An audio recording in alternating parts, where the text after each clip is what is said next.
My wife and I both like a line from John's Gospel, just one verse, I think it's in chapter 15 or 16.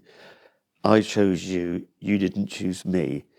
We can't decide we want to follow God. He's making us follow him all the time. We can come to realise that that's happening and do something about it. It's not a logical choice, a logical decision to start being a Christian and having a faith. It's God talking to you directly or indirectly and encouraging you to follow him. I came to my faith in my mid-20s. I was brought up in a Christian household. My mother went to Methodist chapel for years, and I went to Sunday school as a boy. And then when I was about 11 or 12, we moved away from the chapel too far to go on a regular basis, and so that kind of stopped. My wife was confirmed as a teenager, and in the mid-70s, we moved to a house just outside Weston-super-Mare in a little village with a beautiful church, and it was really sweet.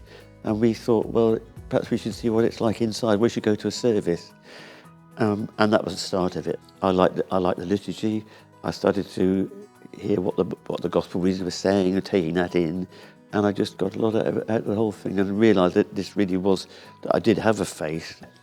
And I really got something out of the services.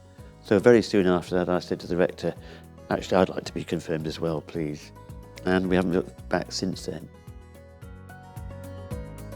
For me, living a Christian life means trying to uphold Christian standards.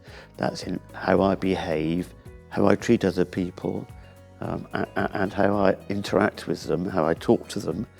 It's a difficult target to set yourself very often. It doesn't always work, I'm afraid. I'd be the first to admit that. None of us are perfect, and I'm certainly not. But I'd like to think that people who don't know me do think I know how to behave and how to treat them.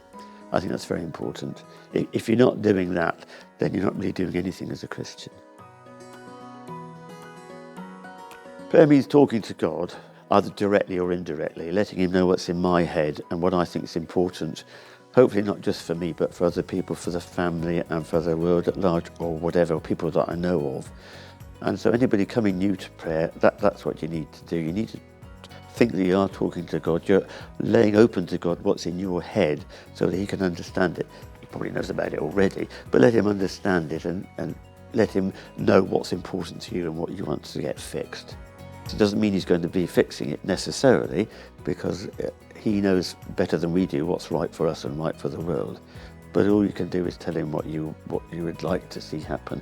If it doesn't happen, then there'll be plenty of ways of consolation. I think the Lord's Prayer is a wonderful thing. I say it every day of my life. It has a very special place in people's hearts. There's a temptation when something is quite so familiar to take it a bit too much for granted and not really listen to what you're saying. So I try hard to do that. Our Father, who art in heaven, hallowed be thy name.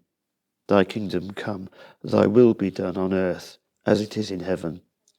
Give us this day our daily bread, and forgive us our trespasses, as we forgive those who trespass against us. And lead us not into temptation, but deliver us from evil. For thine is the kingdom, the power and the glory, for ever and ever. Amen.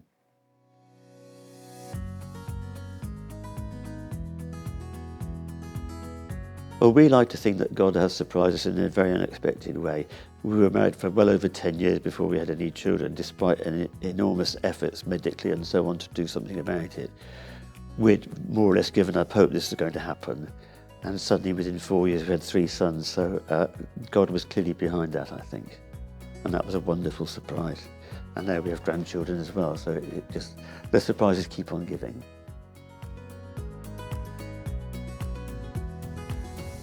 I think if you want to explore the Christian life, you need other people to do it with. For me, Christianity is a group enterprise, and so if you go to church, you will find a warm welcome there, I'm sure.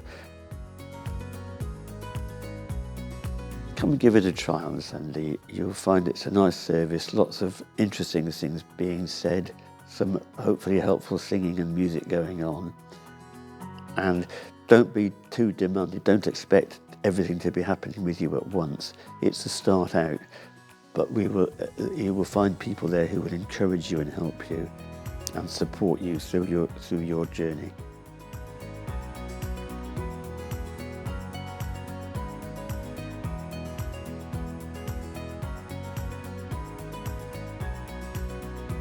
I've been worshipping for 45 years, maybe 50 years now, but I'm still learning things every week. That's what I love about it.